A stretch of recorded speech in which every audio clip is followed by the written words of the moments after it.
ओम शांति। शिव बाबा को हम सभी बच्चे बहुत प्यार से सुबह शाम चलते फिरते, कर्म करते, कर्मयोगी बनते याद करते हैं। परंतु याद की भी भिन्न भिन्न अवस्थाएं होती हैं। अशरीरी स्थिति, देही अभिमानी स्थिति, विदेही स्थिति। परंतु अल्टीमेटली हम सभी का एक ही लक्ष्य होता है कि बस एक बाबा की ही निरंतर याद रहे। एक ऐसी याद जिसमें न तन की इच्छाएं हों, न मन में कोई विकल्प हो, न मन में कोई व्यर्थ संकल्प हो। जब न कर्म याद आए, न संबंध याद आए, बस एक बाबा और एक मैं। ऐसी स्मृति, ऐसी स्थिति जिसमें शक्तियाँ, गुण, अतीन्द्रिय सुख आत्मा को इतना भा जाए जो सुध बुध खो जाए। और जब ऐसी स्थिति में आत्मा तन से निकले तो ऊंच पद की अधिकारी बन जाए।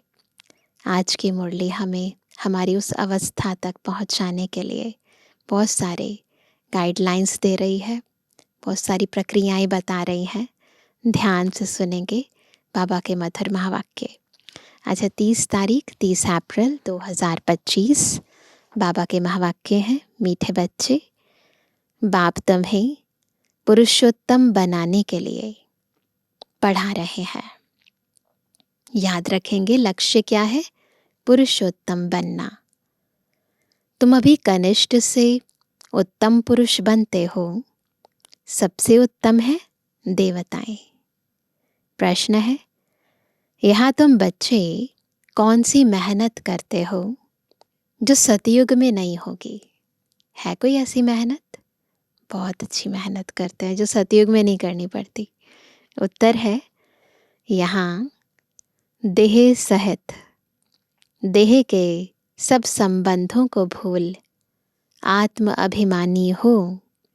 शरीर छोड़ने में बहुत मेहनत करनी पड़ती है। सतयुग में बिना मेहनत बैठे बैठे शरीर छोड़ देंगे। अभी यही मेहनत व अभ्यास करते हो कि हम आत्मा है। हमें इस पुरानी दुनिया, पुराने शरीर को छोड़ना है, नया लेना है। सतयुग में इस अभ्यास की ज़रूरत नहीं। आज का गीत है, दूर देश का रहने वाला आया देश पर आए। दूर देश का रहने वाला आया, आया देश पर आए। दूर देश का रहने वाला आया, आया देश पर आए। मन से मन की पूछ रहा है, मन से मन की पूछ रहा है, अपना भेद छुपाए। दूर देश का रहने वाला आया, आया देश पर आए। दूर देश का रहने वाला आया। ओम शांति। मीठे मीठे रूहानी बच्चे जानते हैं कि फिर से यानी कल्प कल्प के बाद इसको कहा जाता है फिर से दूर देश का रहने वाला आए हैं देश पर आए। यह सिर्फ उस एक के लिए ही गायन है। उनको ही सब याद करते हैं। वह है विचित्र। उनका कोई चित्र नहीं, देह नहीं है ना, तो चित्र यानी देह नहीं है। ब्रह्मा विष्णु शंकर को देवता कहा जाता है, तो उनको भी सूक्ष्म चित्र तो है ना। शिव भगवानुवाच कहा जाता है। अब एक तरफ तो चित्र नहीं है, फिर भगवानुवाच भी है। वह रहते हैं परम धाम में। उनको सुख धाम में कभी बुलाते नहीं। दुख धाम में ही बुलाते हैं। वह आते भी है संगम युग पर, जब दुख खत्म करना है और सुख की दुनिया आनी है। यह तो बच्चे जानते हैं, सतयुग में सारे विश्व पर तुम पुरुषोत्तम रहते हो। मध्यम कनिष्ठ वहाँ नहीं होते। उत्तम ते उत्तम पुरुष यह श्री लक्ष्मी नारायण है ना। इन्हों को ऐसा बनाने वाला श्री श्री शिव बाबा कहेंगे। श्री श्री उस शिव बाबा को ही कहा जाता है। आजकल तो सन्यासी आदि भी अपने को श्री श्री कह देते हैं। तो बाप ही आकर इस सृष्टि को पुरुषोत्तम बनाते हैं। सतयुग में सारे सृष्टि में उत्तम ते उत्तम पुरुष रहते हैं। उत्तम ते उत्तम और कनिष्ठ ते कनिष्ठ का फर्क इस समय तुम समझते हो। उत्तम ते उत्तम कौन थे और कनिष्ठ से कनिष्ठ कौन है, दोनों में अंतर क्या है, ये अब हम बहुत ध्यान से एग्जैक्टली क्या है यथार्थ रीति समझ पाते हैं। जैसे होता है ना काले और गोरे में फर्क है ना, तो पता चल जाता है, बिल्कुल कंट्रास्ट वाली बात है। तो बाबा कहते हैं उत्तम ते उत्तम और कनिष्ठ से कनिष्ठ का फर्क इस समय तुम समझते हो। कनिष्ठ मनुष्य अपनी नीचाई दिखाते हैं। अभी तुम समझते हो हम क्या थे, कितने ऊंचे थे। अब फिर से हम स्वर्गवासी पुरुषोत्तम बन रहे हैं। यह है ही संगम युग। तुमको खातिरी है कि यह पुरानी दुनिया नई बननी है। पुरानी सो नई, नई सो पुरानी जरूर बनती है। नई को सतयुग, पुरानी को कलयुग कहा जाता है। बाप है ही सच्चा सोना, सच कहने वाला। उनको ट्रुथ कहते हैं। सब कुछ सत्य बताते हैं। यह जो कहते हैं ईश्वर सर्वव्यापी है, यह झूठ है। अब बाप कहते हैं झूठ ना सुनो। Hear no evil, see no evil. दे अभिमान की जितनी भी बातें हैं वो नहीं सुनो। देखो भी नहीं, सुनो भी नहीं। करना वो तो बहुत दूर की बात हो गई है ना। राज विद्या की बात अलग है, वह तो है ही अल्पकाल सुख के लिए। दूसरा जन्म लिया फिर नए सिर पढ़ना पड़े। जो दुनियावी पढ़ाई है यही तो होती है। हर जन्म में हमें दोबारा से पढ़नी पड़ती है ना, याद थोड़ी ना रहता पिछले जन्म में पढ़ा था हमने। तो बाबा ने कहा वह है अल्पकाल का सुख। यह है 21 जन्म 21 पीढ़ी के लिए। पीढ़ी बुढ़ापे को कहा जाता है। वहाँ कभी अकाले मृत्यु नहीं होता। यहाँ तो देखो कैसे अकाले मृत्यु होती रहती है। ज्ञान में भी मर जाते हैं, होता है ना से। तुम अभी काल पर जीत पहन रहे हो। जानते हो वह है अमर लोक, यह है मृत्यु लोक। वहाँ तो जब बूढ़े होते हैं तो साक्षात्कार होता है, हम यह शरीर छोड़ जाए बच्चा बनेंगे। बुढ़ापा पूरा होगा और शरीर छोड़ देंगे। नया शरीर मिले तो वह अच्छा ही है ना, है ना। जैसे वस्त्र बदली करते हैं ऐसे आत्मा चोला बदलती है। बैठे बैठे खुशी से शरीर छोड़ देते हैं। यहाँ तो उस अवस्था में रहते शरीर छोड़ने लिए मेहनत लगती है। यहाँ की मेहनत वहाँ फिर कॉमन हो जाती है। यहाँ देह सहित जो कुछ है सबको भूल जाना है। अपने को आत्मा समझना है। इस पुरानी दुनिया को छोड़ना है। नया शरीर लेना है। आत्मा सतुप्रधान थी तो सुंदर शरीर मिला, फिर कामचिता पर बैठने से काले तमु प्रधान हो गए, तो शरीर भी सांवरा मिलता है, सुंदर से श्याम बन गए। कृष्ण का नाम तो कृष्ण ही है, फिर उनको श्याम सुंदर क्यों कहते हैं? चित्रों में भी कृष्ण का चित्र सांवरा बना देते हैं, परंतु अर्थ नहीं समझते। अभी तुम समझते हो, सतुप्रधान थे तो सुंदर थे, अभी तमु प्रधान श्याम बने हैं। सतुप्रधान को पुरुषोत्तम कहेंगे, तमु प्रधान को कनिष्ठ कहेंगे। बाप तो एवर प्योर है, वह आते ही हैं हसीन बनाने। मुसाफिर है ना, कल्प कल्प आते हैं, नहीं तो पुरानी दुनिया को नया कौन बनाएंगे। यह तो पतित छी छी दुनिया है, इन बातों को दुनिया में कोई नहीं जानते। अब तुम जानते हो, बाप हमको पुरुषोत्तम बनाने लिए पढ़ा रहे हैं, फिर से देवता बनने लिए हम सो ब्राह्मण बने हैं। तुम हो संगम योगी ब्राह्मण। दुनिया यह नहीं जानती कि अब संगम युग है। शास्त्रों में लाखों वर्ष कल्प की आयु लिख दी है, तो समझते हैं कलयुग तो अभी बच्चा है, पहले समझते थे।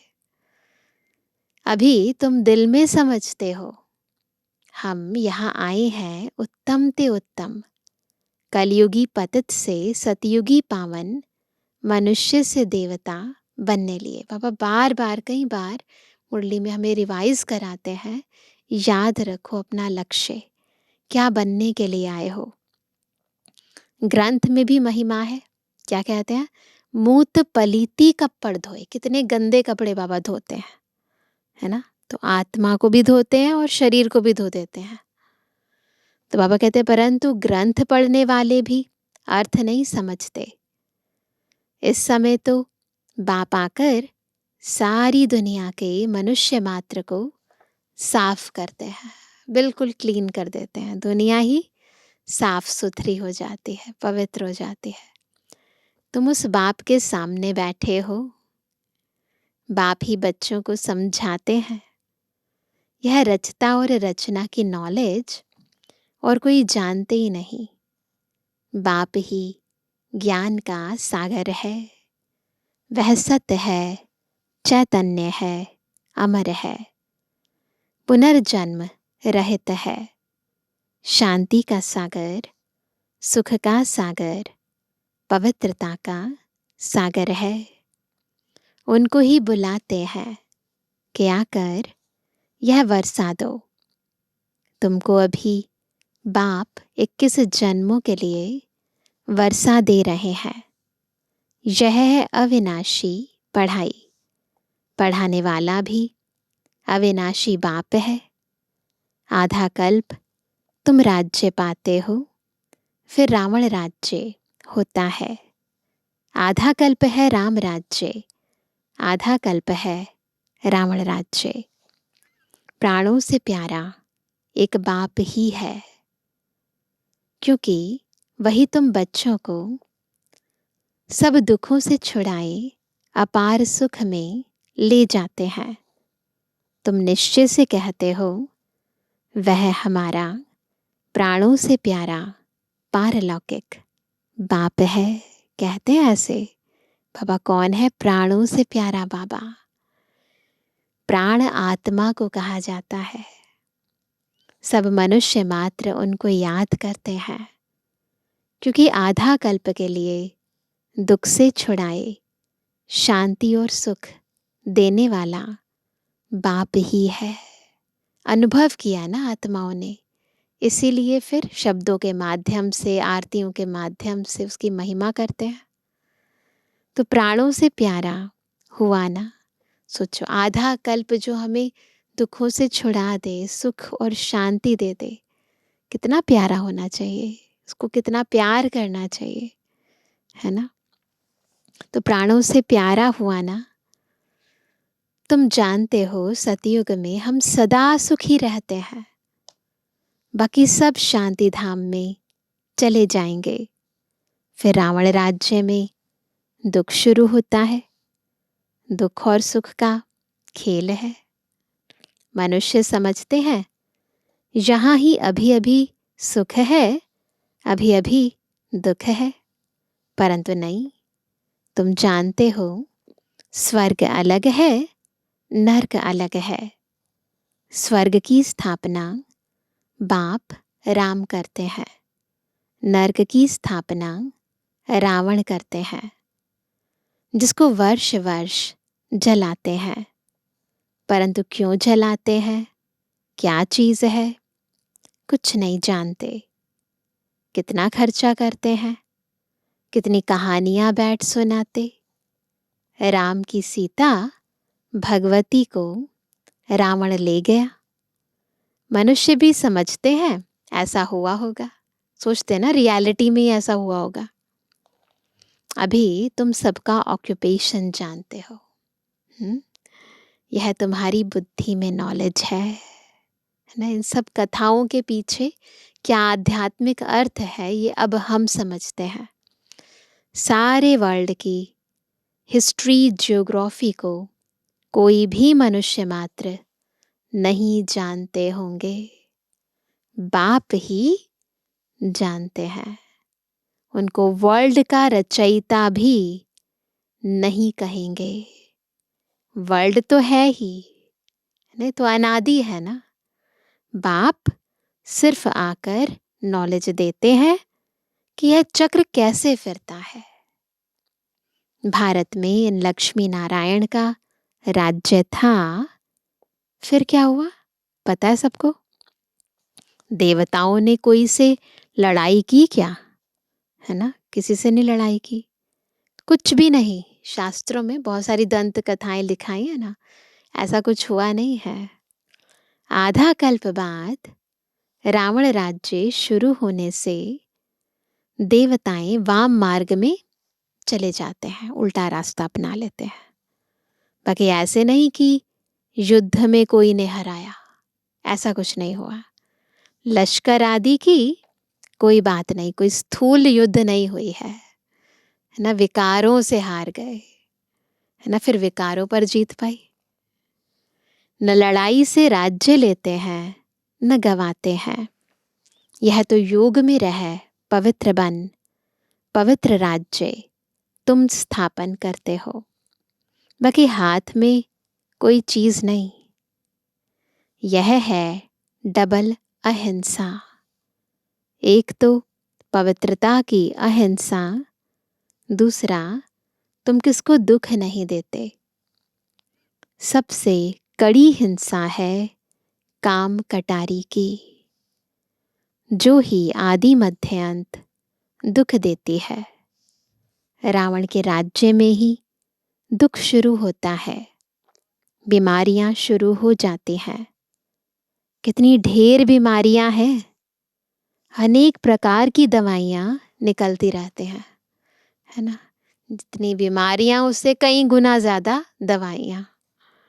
रोगी बन पड़े हैं ना, तो कुछ तन के रोग हैं, कुछ मन के रोग हैं, कुछ धन के कारण, कुछ संबंधों के कारण रोगी जरूर बन पड़े हैं। तो बाबा कहते हैं तुम इस योग बल से 21 जन्मों के लिए निरोगी बनते हो। वहां दुख व बीमारी का नाम निशान नहीं रहता, न नाम न निशान। उसके लिए तुम पढ़ रहे हो। बच्चे जानते हैं भगवान हमको पढ़ाकर भगवान भगवती बना रहे हैं। आप समान बनाते हैं ना बाबा, अपने सारे गुण सारी शक्तियां हमें दे देते हैं। पढ़ाई भी कितनी सहज है, आधा पौना घंटे में सारे चक्र का नॉलेज समझा देते हैं। 84 जन्म भी कौन कौन लेते हैं यह तुम जानते हो। भगवान हमको पढ़ाते हैं, वह है ही निराकार। सच्चा सच्चा उनका नाम है शिव। कल्याणकारी है ना, सर्व का कल्याणकारी, सर्व का सद्गति दाता है। ऊंच ते ऊंच बाप, ऊंच ते ऊंच मनुष्य बनाते हैं। बाप पढ़ाकर होशियार बनाए, अब कहते हैं जाकर पढ़ाओ। इन ब्रह्मा कुमार कुमारियों को पढ़ाने वाला शिव बाबा है। ब्रह्मा द्वारा तुमको एडॉप्ट किया है। प्रजापिता ब्रह्मा कहाँ से आया, इस बात में ही मूंझते हैं न। कौन है प्रजापिता ब्रह्मा, पहचान क्या है, कंफ्यूज हो जाते हैं। इनको एडॉप्ट किया, कहते हैं बहुत जन्मों के अंत में। अब बहुत जन्म किसने लिए, इन लक्ष्मी नारायण ने ही पूरे 84 जन्म लिए हैं। इसलिए कृष्ण के लिए कह देते हैं श्याम सुंदर। हम सो सुंदर थे, फिर 2 कला कम हुई। कला कम होते होते अभी 9 कला हो गए हैं। अभी तमो प्रधान से फिर सतो प्रधान कैसे बने। बाप कहते हैं क्या तरीका है, मुझे याद करो तो तुम पावन बन जाएंगे। यह भी जानते हो यह रुद्र ज्ञान यज्ञ है। अब यज्ञ में चाहिए ब्राह्मण, तुम सच्चे ब्राह्मण हो, सच्ची गीता सुनाने वाले। इसलिए तुम लिखते भी हो, क्या लिखते हैं, सच्ची गीता पाठशाला। उस गीता में तो नाम ही बदल दिया है, क्रिएटर का नाम ही बदल दिया। तो फिर जो क्रिएशन है, यानी उस ज्ञान के अंदर जो सच्चाई है, वो भी उस पर विश्वास इतना नहीं होगा, उसको पालन नहीं कर पाएंगे। जब विदेही की जगह देहधारी का नाम डालेंगे तो सबकी बुद्धि देह पर ही जाएगी ना। तो हाँ, जिन्होंने जैसे कल्प पहले वर्षा लिया था वही आकर लेंगे। अपनी दिल से पूछो, हम पूरा वर्षा ले सकेंगे। मनुष्य शरीर छोड़ते हैं तो हाथ खाली जाते हैं। वह विनाशी कमाई तो साथ में चलनी नहीं है। तुम शरीर छोड़ेंगे तो हाथ भर दो, क्योंकि 21 जन्मों के लिए तुम अपनी कमाई जमा कर रहे हो। मनुष्य की तो सारी कमाई मिट्टी में मिल जाएगी, है ना। दुनियावी सारी कमाई खत्म हो जाएगी, लेकर नहीं जाएंगे। परंतु अभी हम बाबा से जो ज्ञान रत्न ले रहे हैं, शक्तियाँ ले रहे हैं, गुण ले रहे हैं, दुआएं ले रहे हैं, खुशियाँ ले रहे हैं, ये अविनाशी सारी प्राप्तियाँ आत्मा के साथ जाएंगी। तो वह कहते हैं इससे तो हम क्यों ना ट्रांसफ़र कर बाबा को दे देवें। तो अभी जो हम ईश्वर सेवार्थ तन लगाते हैं, मन लगाते हैं, धन लगाते हैं, ये हमारे साथ जाएगी।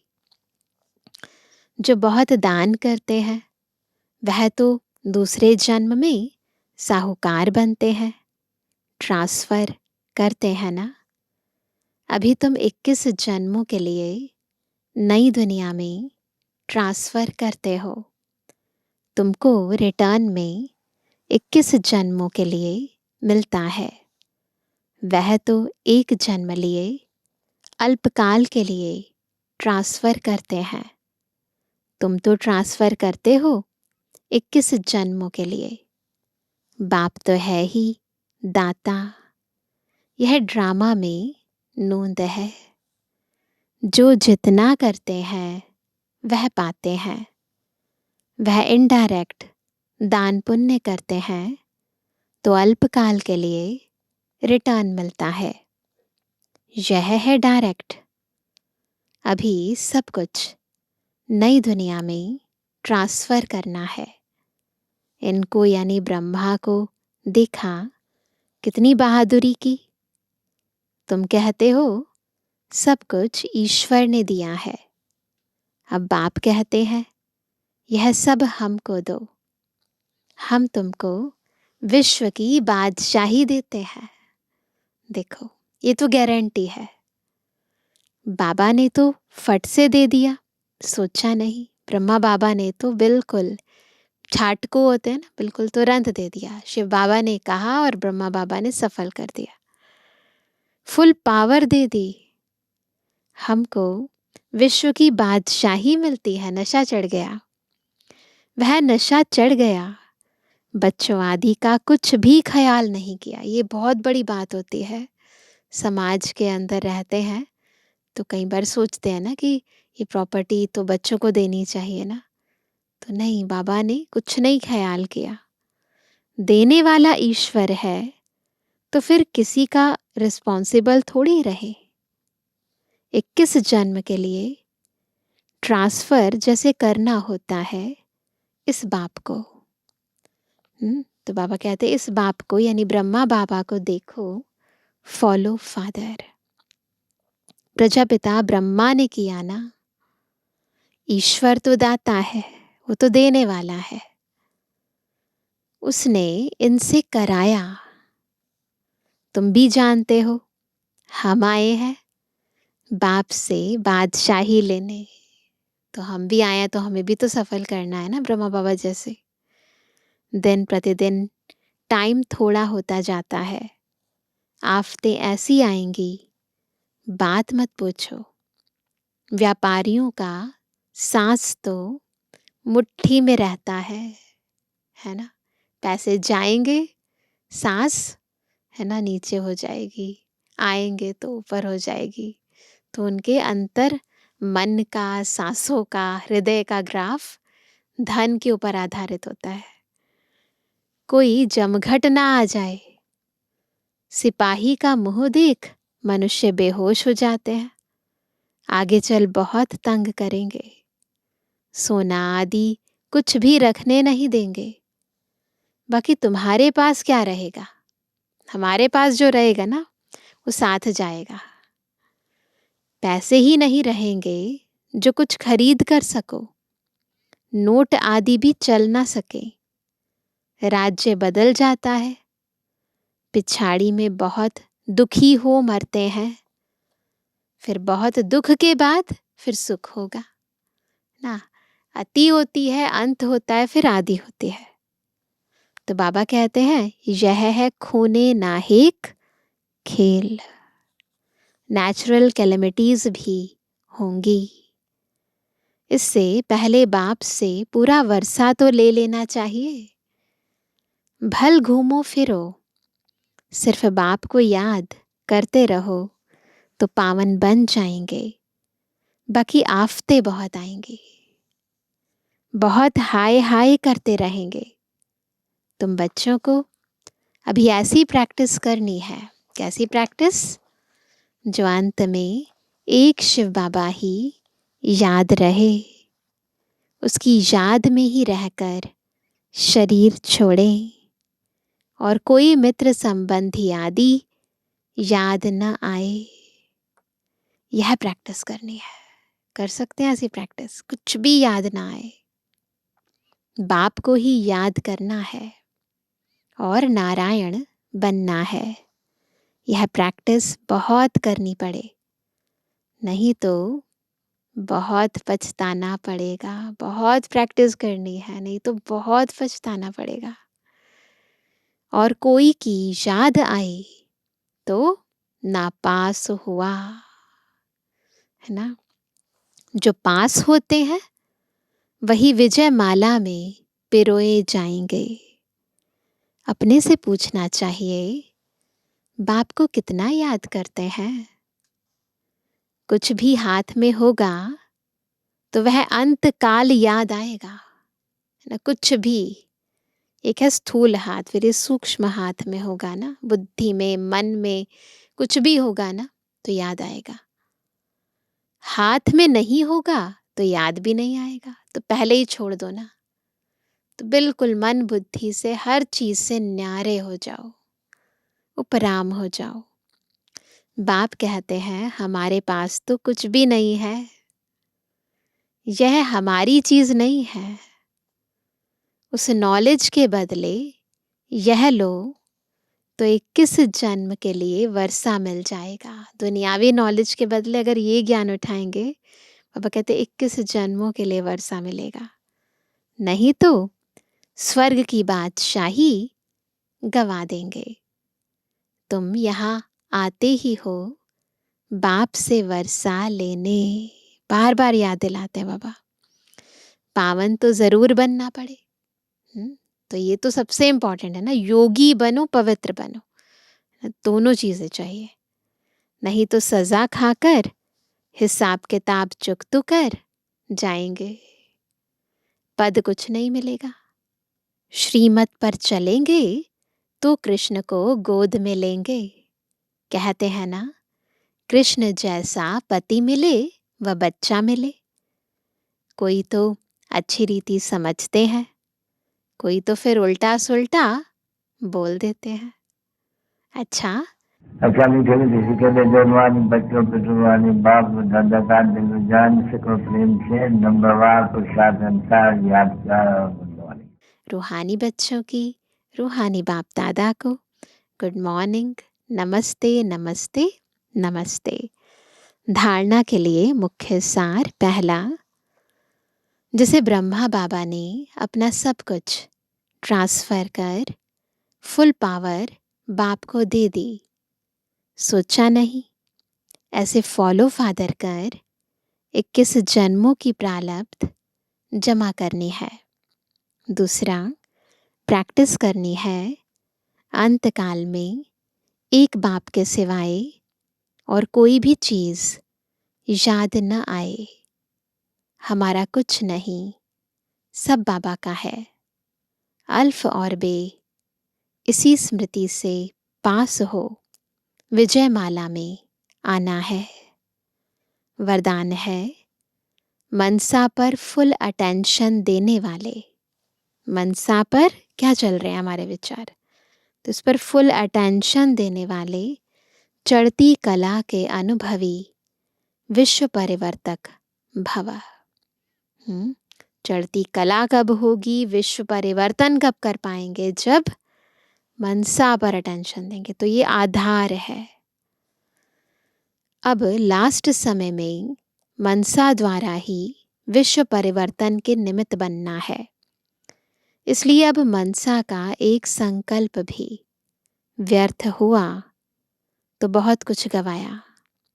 एक संकल्प को भी साधारण बात ना समझो।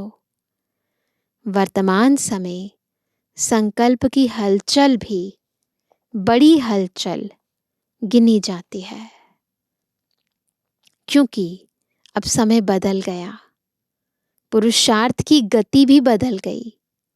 तो संकल्प में ही फुल स्टॉप चाहिए। वाणी कर्म नहीं, संकल्प में ही फुल स्टॉप चाहिए। जब मनसा पर इतना अटेंशन हो, तब चढ़ती कला द्वारा विश्व परिवर्तक बन सकेंगे। तो बड़ा करने के लिए सबसे सूक्ष्म जो है उस पर अटेंशन रखना है। स्लोगन है कर्म में योग का अनुभव होना, अर्थात कर्म योगी बनना। कर्म में योग का अनुभव होना अर्थात कर्म योगी बनना। आज का व्यक्त इशारा, कंबाइंड रूप की स्मृति से सदा विजयी बनो। आप और बाप इस कंबाइंड रूप का अनुभव करते सदा शुभ भावना, श्रेष्ठ कामना, श्रेष्ठ वाणी, श्रेष्ठ दृष्टि, श्रेष्ठ कर्म द्वारा विश्व कल्याणकारी स्वरूप का अनुभव करो, तो सेकंड में सर्व समस्याओं का समाधान कर सकेंगे। सदा एक स्लोगन याद रखना, न समस्या बनेंगे, न समस्या को देख डगमग होंगे। याद रखना कि ना समस्या बनेंगे और ना समस्या को देख डगमग होंगे। स्वयं भी समाधान स्वरूप रहेंगे और दूसरों को भी समाधान देंगे, ये याद रखना। यह स्मृति सफलता स्वरूप बना देगी, है ना। तो समाधान स्वरूप बनना है, समस्या स्वरूप नहीं। कंप्लेंट्स नहीं करनी है, कंप्लीट बनना है। अच्छा, ओम शांति।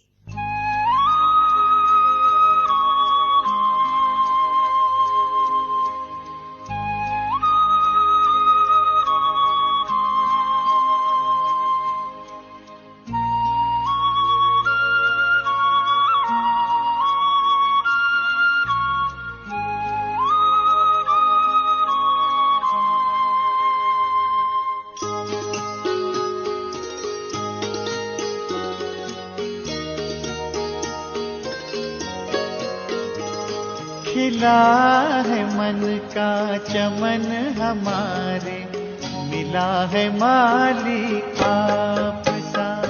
खिला है मन का चमन हमारे, मिला है माली आप सा। प्यारे प्रभु कोई कहाँ हमारा आप सा। खिला है मन का चमन हमारे, मिला है माली आप सा।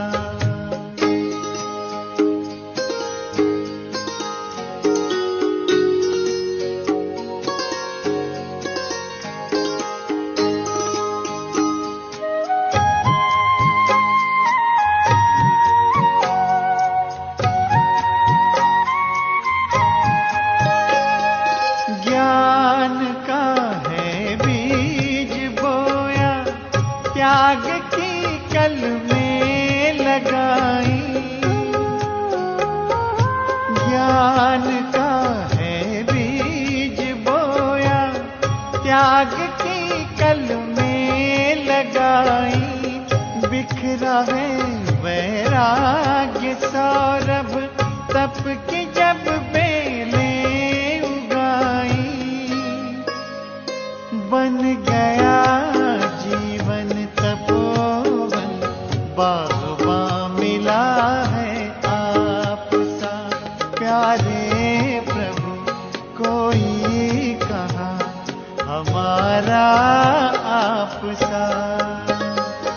खिला है मन का चमन हमारे, मिला है माली आप सा।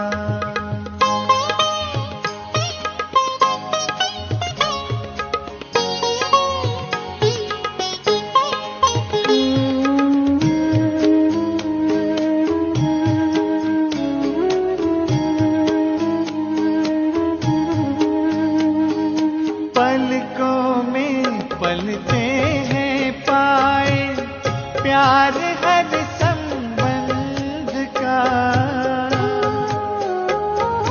पलकों में पलते हैं पाए, प्यार हर संबंध का। प्रभु मिलन में है मिला सौभाग्य परमानंद का।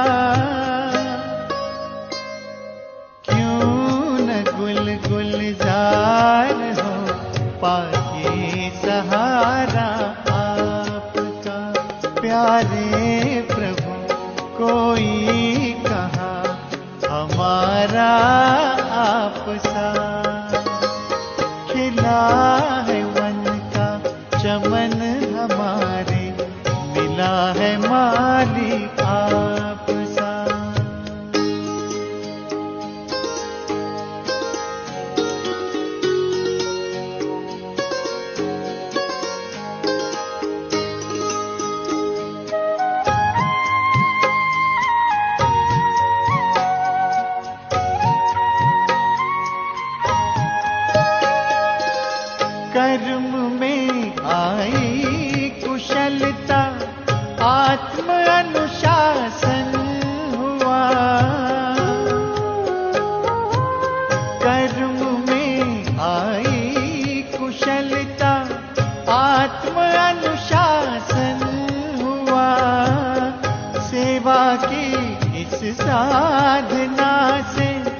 स्वयं पर शासन हुआ। वाह रे तकदीर पाए साथी प्यारा आप सा। प्यारे प्रभु कोई कहाँ हमारा आप सा। खिला है मन का चमन हमारे, मिला है माली आप सा। खिला है मन का चमन हमारे, मिला है माली आप सा। प्यारे प्रभु कोई कहाँ हमारा आप सा। खिला है मन का चमन हमारे, मिला है माली आप सा। खिला है मन का चमन हमारे, मिला है माली आप सा। खिला है मन का चमन हमारे, मिला है माली आप।